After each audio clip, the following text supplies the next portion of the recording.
اور اسراف کی جو یہی بنیاد بنائی جناب رسول اللہ صلی اللہ علیہ وسلم نے فرمایا کہ اسراف یہ ہے کہ جتنی ضرورت ہے اس کے مطابق اسے استعمال کریں.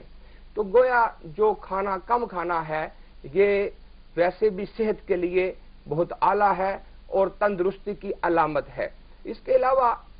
ابھی لیٹسٹ ریسرچ آئی ہے کہ جب کوئی بندہ پیٹ بھر کے کھاتا ہے اس کا جو سٹامک ہے بڑھتا ہے تو اس پر غنودگی طاری ہو جاتی ہے. اور غنودگی کی وجہ یہ ہے کہ جب سٹامک کے اندر جو ہے کھانا آتا ہے تو تمام اعضاء سے خون جو ہے فوری طور پر وہاں پہ چلا جاتا ہے. نتیجتاً تمام اعضاء جو ہے وہ سست ہو جاتے ہیں اور جو ہے بندہ اس پر سستی طاری ہو جاتی ہے. تو گویا اگر جو ہے معدہ خالی ہو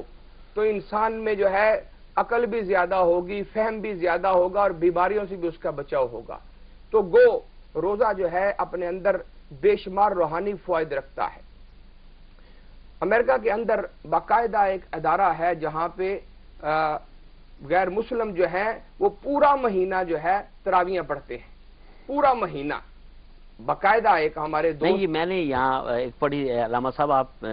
کی گفتگو کو روکوں گا. میں نے خود ایک کتاب میں پڑھا کہ جرمنی کے اندر ایک تحقیق ہوئی اور وہ لوگ جو تھے پورا ماہ انہوں نے روزے رکھے. تراویح، وہ ڈاکٹروں کی ایک ٹیم تھی، پورا ماہ انہوں نے روزے رکھے، نماز تراویح پڑھی اور ایک مسلمان کو انہوں نے دعوت دی کہ ہمارے یہاں آ جایا کرو، ہم نے ایک حافظ صاحب کا اہتمام کیا ہے. تو وہ جب علامہ صاحب عید ہوئی اور وہ مسلم کہتا ہے، پاکستان سے اس کا تعلق تھا، کہ مجھے انہوں نے کہا، میں نے ان کو مبارکباد دی، آپ کو عید مبارک ہو. تو وہ کہتے ہیں بھئی مبارکباد آپ کے لیے ہونی چاہیے، آپ مسلمان تھے، ہم نے تو ریسرچ کی یہ پورا مہینہ اور ہم اس نتیجے پر پہنچے ہیں جناب محمد رسول اللہ صلی اللہ علیہ وسلم نے جو تعلیمات دی ہیں وہ بالکل حق ہیں اور سچ ہیں اور کئی بیماریوں کا علاج انہوں نے دریافت کیا. اب یہاں پر نقطہ یہ ہے جو میں ناظرین آپ کی خدمت میں رکھنا چاہتا ہوں، ریسرچ کرنی چاہیے، تحقیق کرنی چاہیے، لیکن اللہ اور اللہ کے رسول کے احکامات جو ہیں وہ حرف آخر ہیں.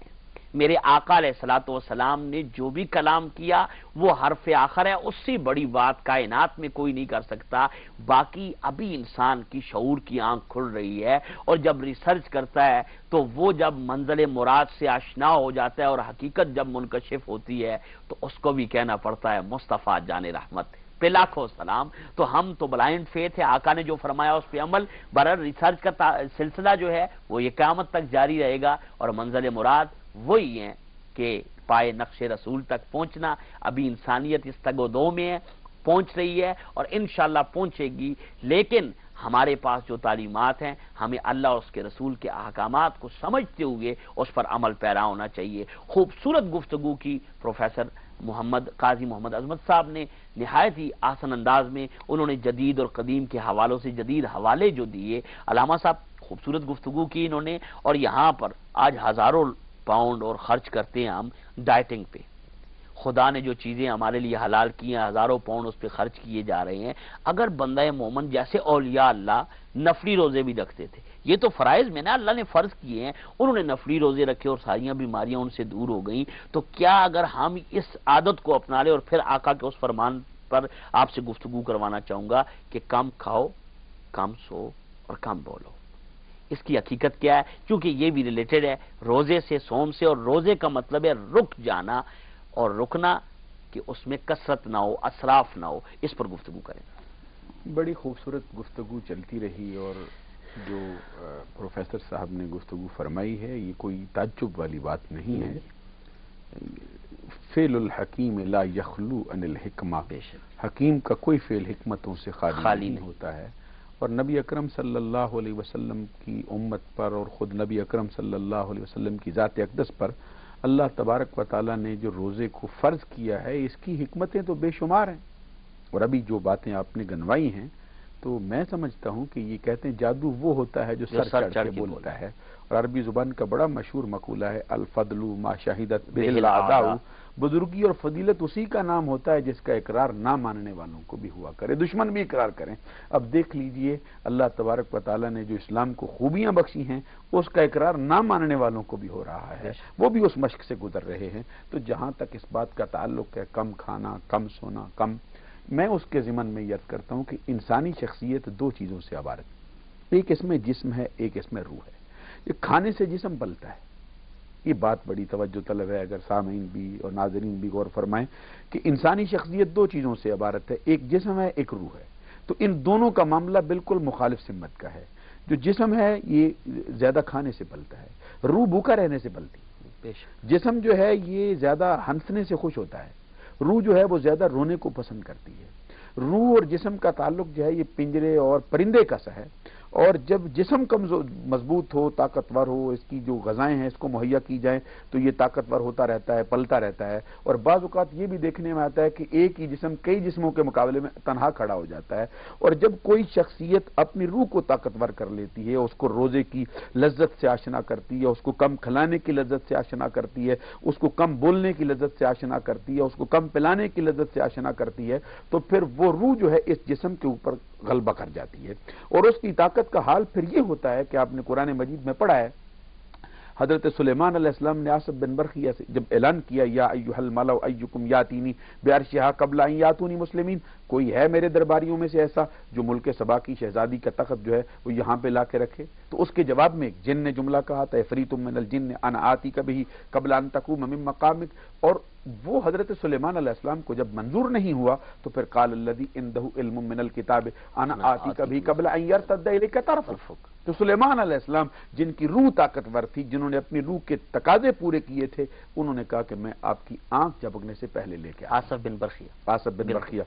بن برخیہ نے فرمایا کہ میں اس کو لاتا ہوں آپ کی آنکھ جھپکنے سے پہلے۔ تو جب کسی کی روح طاقتور ہو جاتی ہے، جب اس کی روح کے تقاضے پورے ہونے لگ جاتے ہیں، جب وہ ساری رات جاگ کے نماز تراویح کے اندر قرآن سنتا رہتا ہے، سارا دن بھوکا رہتا ہے، اور بھوک بھی ایسی ہے کہ زبان پر کوئی شکوہ نہیں آتا ہے، یہ نہیں کہتا کہ میں بھوکا ہوں، میں پیاسا ہوں، میرا کوئی حال نہیں ہے، بلکہ فرمایا کہ للصائم فرحتان، روزہ رکھنے والے کے لیے تو دو خوشیاں ہوتی ہیں، فرحت عند فطرہ فرحت عند لقاء ربہ، اس کو ایک خوشی اس وقت حاصل ہوگی جب وہ روزہ افطار کرے گا، دوسری خوشی اس وقت حاصل ہوگی جب اس کی ملاقات اس روزے کے بدلے میں رب ذوالجلال کی ذات سے ہو جائے گی۔ تو پتہ چلتا ہے کہ یہ روزہ جو ہے بندے کو اس طرح پاک کرتا ہے، بندے کی جسمانی طاقتوں کو کم کر کے روح کی طاقتوں کو بڑھاتا چلا جاتا ہے، اور جسم اور روح جو ہیں یہ دونوں اکٹھے رہتے ہوئے روح کی طاقت اس پر غلبہ کرتی ہے، اور روح ہی کی طاقت ہے جو حضرت علی المرتضیٰ شیر خدا جیسی ہستی کے لیے ایک رکاب میں پاؤں رکھتے ہیں،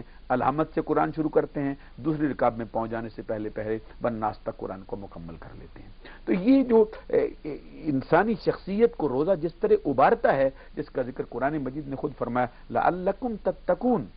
تاکہ تم پرہیزگار بن سکو، تاکہ تم تقوی والے بن سکو، تاکہ تم ڈرنے والے ہو جاؤ، تاکہ تم متقین کی صف میں آ جاؤ۔ روزہ اس لیے تمہارے لیے رکھا گیا ہے، اور روزے کا جو پہلا حکمت تو اللہ نے خود بیان فرما دی تقوی کی، اس کے لیے یہ ہے صبر کا باعث بنتا ہے، پھر صبر کی مندل سے اٹھا کے بندے کو شکر کی مندل پہ فائز کرتا ہے، صبر شکر سے اٹھا کے بندے کو اثار کے درجے پہ فائز کرتا ہے۔ اثار، صبر، شکر ساری چیزیں مل جائیں تو رب ذوالجلال کی رضا ہر موقع پہ حاصل ہو جاتی ہے۔ بہت خوبصورت گفتگو کی علامہ انصر القادری صاحب نے۔ ناظرین کرام، سلسلہ گفتگو ہمارا جاری تھا رمضان المبارک کی فضیلت کے حوالے سے، اور روح اور جسم کا جو انہوں نے بتایا آپ کی خدمت میں۔ تو عرض یہ ہے کہ جسم جو ہے، اور یہ جو انسان کا جسم ہے یہ مٹی سے ہے، اور اس کی اصل مٹی ہے، اور روح کی اصل جو ہے عالم بالا ہے کہ اللہ نے خود وفی انفسکم افلا تبصرون، اور کسی عاشق صادق نے کہا کہ یار تے تیرے اندر وسدا تینوں ایویں پین پھلے۔ تو یہ تحفہ روح کا جو ہے نا وہ اللہ کا دیا ہوا ہے، تو اس کی غذا ہم 11 مہینے کھاتے ہیں، اچھے اچھے پھل کھاتے ہیں، کھانے کھاتے ہیں، اس کو پالنے کے لیے یہ مہینہ اللہ نے روح کی پرورش کے لیے رکھا ہے کہ اس روح کو منور کیا جائے، اس پر جو زنگ آ چکے آپ کے قلوب پر، اس کو لطیف کو چمکایا جائے، تاکہ جب اس کے اثرات تمہارے جسم پر پڑیں تو تمہیں وہ کامل شفا نصیب ہو جسے اللہ فرماتا ہے قد افلح من تزکا، پا گیا مراد، وہ اپنی منزل سے آشنا ہو گیا جس نے اپنا تزکیہ کر لیا، خوب صاف ستھرا ہو گیا۔ تو روزہ بھی باطنی صفائی کا ایک نام ہے۔ آخر میں اپنے مہمانوں کی خدمت میں گزارش کرنا چاہوں گا کہ دونوں مہمان، چونکہ وقت ہمارا پایہ تکمیل کو آج کے پروگرام کا پہنچ رہا ہے، تو تھوڑے جو ہے دو لفظوں میں کیا پیغام دینا چاہیں گے پروفیسر محمد عظمت صاحب آپ؟ روزہ جو ہے یہ تقوی کا نام ہے، اور تقوی کے ہی لیے روزے کو جو ہے اس کو فرضیت کی گئی ہے، لہذا ہمیں تقوی اختیار کرنا چاہیے اور ہر معاملے کے اندر جو ہے وہ تقوی اختیار کرنا چاہیے، صرف روزوں کے لیے ہی نہیں بلکہ دنیاوی امور کے لیے بھی، جہاں پر ہمیں دنیاوی معاملہ ہو، سیاست کا معاملہ ہو، تصوف کا معاملہ ہو، تجارت کا معاملہ ہو، وہاں پر ہمیں ایمانداری سے اور یہ دیکھتے ہوئے، یہ سوچتے ہوئے کہ اللہ ہمیں دیکھ رہا ہے، بہت اس کے مطابق ہمیں چلنا چاہیے۔ جی علامہ صاحب دو لفظ۔ میں تو نبی اکرم صلی اللہ علیہ وسلم کی احادیث صحیحہ سے ہی آپ کی خدمت میں اور سامعین اور ناظرین کی خدمت میں یہ پیغام عرض کرنا چاہتا ہوں کہ نبی اکرم صلی اللہ علیہ وسلم نے فرمایا ہے کہ رمضان المبارک کی پہلی رات آتی ہے تو 6 لاکھ بندے میری امت کے دوزخ سے نکال کے جنت میں داخل کر دیے جاتے ہیں۔ میری گزارش یہ ہے کہ اللہ تبارک و تعالی جب اپنی رحمت کو انتہائی جوبن پہ برسا رہا ہے، 6 لاکھ بندے دوزخ سے نکال کے جنت میں داخل کیے جا رہے ہیں، تو اپنے آپ کو بھی رب کی بارگاہ میں پیش کرنا چاہیے اور اس رمضان کے اندر اس طرح اپنے من کو صاف کرنا چاہیے، اپنے باطن کو پاکیزہ کر لینا چاہیے کہ آئندہ 11 مہینوں تک کبھی کوئی دوسری چیز بندے کے نزدیک آ نہ سکے۔ بہت شکریہ علامہ محمد انصر القاضی صاحب، آپ تشریف لائے۔ علامہ پروفیسر قاضی عظمت صاحب آپ تشریف لائے۔ ناظرین اکرام، افطاری کا جو پروگرام افطار اسپیشل ہوگا ہمارا ڈی ایم اسلام پر، اس میں ڈی ایم ڈیجیٹل پہ، اس پہ آپ ضرور 6:30 سے 7:30 بجے تک مفتی محمد انصر القاضی صاحب اپنے اگر جمعرات کو روزہ ہوا تو مفتی انصر القاضی صاحب اپنے جو ہیں خیالات سے اور قرآن و سنت کی روشنی میں اس مایہ مقدس کے حوالے سے روزانہ جو ہے آپ کی خدمت میں حقائق پیش کیا کریں گے۔ ضرور دیکھیے گا، وہ پروگرام نہ بھولیے گا، اور انشاءاللہ جو رمضان کے اسپیشل ایونٹ ہیں اس میں اگر موقع ملا تو فرصت اگر ہمیں ہوئی تو انشاءاللہ میں بھی گائے بگائے مختلف موضوعات کے ساتھ آپ کی خدمت میں حاضری دوں گا۔ یہ اپنے ذہن میں رکھیے کہ ہم جس آقا علیہ الصلوۃ والسلام کے ماننے والے ہیں، کلمہ پڑھنے والے ہیں، انہوں نے جو کھائے اور جواہر لٹائے، آج ہم نے وہ کھانے سادے ترک کر دیے، جواہر لٹا نہیں رہے بلکہ ان کو سمیٹنے کی کوشش کر رہے ہیں۔ ضرورت اس امر کی ہے کہ علمی جواہر ہم لٹائیں، اپنی دولت کی جواہر اللہ کی مخلوق اور اللہ کی رضا پر لٹائیں۔ یہی پیغام ہے آمد رمضان کے حوالے سے میری جانب سے، میری پوری ٹیم کی جانب سے۔ ہم آپ کے لیے دعا کریں گے، آپ ہمارے لیے دعا کریں، اور یہاں پر اپنے ان 2 محترم شخصیات کا اگر نام نہ لوں تو زیادتی ہوگی۔ میرے محترم دوست ایمسٹرڈم سے مختار میر صاحب اور ملک مسعود کلیامی صاحب جو ایمسٹرڈم میں ہوتے ہیں، انہوں نے دعاؤں کے لیے کہا ہے، ہم آپ کے لیے دعا کرتے ہیں، آپ ہمارے لیے اور پوری امت کے لیے دعا کریں کہ اللہ اس امت کو ایک بنائے، نیک بنائے، شہنشاہ غمگول کی اس دعا کے ساتھ کہ اللہ مجھے اور ڈاکٹر، مجھے بتایا گیا کہ ڈاکٹر نقوی صاحب کی بیٹی ہے، وہ بیمار ہے، اللہ ان کو صحت عطا فرمائے۔ پوری روئے زمین پر جہاں جہاں بھی اہل ایمان بستے ہیں، انصر القاضی صاحب کے بیٹے ہیں، ان کے لیے دعا کریں۔ میں بھی کرتا ہوں کہ اور جتنی میری مائیں، بہنیں، بزرگ، نوجوان ساتھی اکراس دا ورلڈ یہ پروگرام دیکھ رہے ہیں کسی بھی حوالے سے، اللہ تعالیٰ میں دعا کرتا ہوں کہ آمد رمضان کے حوالے سے اللہ کریم امت پر اپنا کرم فرمائے، بیماروں کو شفا دے، بے اولادوں کو اولاد صالح دے، قرضداروں کو قرض سے خلاصی عطا فرمائے، تنگ دستوں کی تنگ دستیاں دور فرمائے، ہمیں اپنے نیک بندوں میں شامل فرمائے، نیک بندوں کے ساتھ دنیا اور نیک بندوں کے ساتھ حشر نصیب فرمائے۔ زندگی رہی تو نیکسٹ ٹیوزڈے اسی روشنی پروگرام میں مزید روشنیاں آپ کی خدمت میں لے کر آؤں گا۔ والسلام علیکم ورحمۃ اللہ وبرکاتہ۔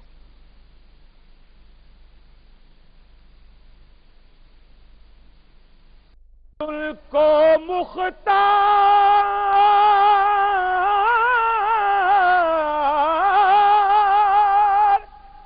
بنایا ہے میرے مولا نے کہ خلد میں بس وہی جا سکتا ہے جس کو حسنین کے بابا کی اجازت ہوگی۔ ارے خلد میں بس وہی جا سکتا ہے جس کو حسنین کے بابا کی اجازت ہوگی۔ اور ان کی چوکھٹ پہ پڑے ہیں تو بڑی موج میں ہیں، پر لوٹ کر آئیں گے جب اس در سے، لوٹ کر آئیں گے جب اس در سے، میرے دل تو ہی بتا کیا تیری حالت ہوگی، اور کہیں یاسین کہیں طٰہٰ کہیں واللیل آیا، جس کی قسمیں میرا رب کھاتا ہے، جس کی قسمیں میرا رب کھاتا ہے، کتنی دلکش میرے محبوب کی صورت ہوگی، اور ہے یہی اجر رسالت ہو مودت ان سے کہ کبھی ایمان نامکمل ہوگا جب تلک آل محمد سے نہ الفت ہوگی۔ اور ایک شعر اپنے ناظرین کی نظر کرتا ہوں، حالات کے تناظر میں اس شعر کو دیکھیے کہ چھوڑ کر دامن سرکار پھرو گے رسوا، آؤ طیبہ کی گدائی کر لو، آؤ طیبہ کی گدائی کر لو، ورنہ پچھتاؤگے محشر میں ندامت ہوگی۔ اور مقطع سے پہلے کا ایک شعر بہت خوبصورت کہ حشر کا دن بھی عجب دیکھنے والا ہوگا کہ زلف لہرا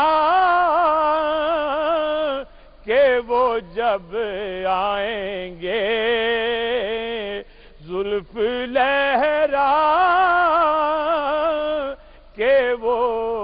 جب آئیں گے، پھر قیامت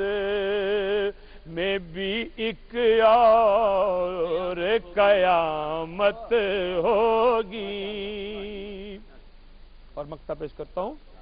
کہ میرا دامن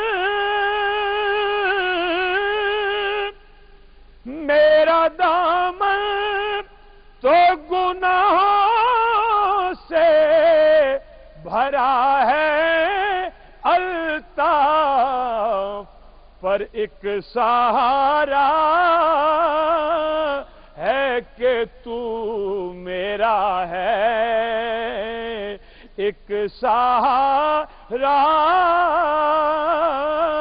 ہے کہ ہم تیرے ہیں، اسی نسبت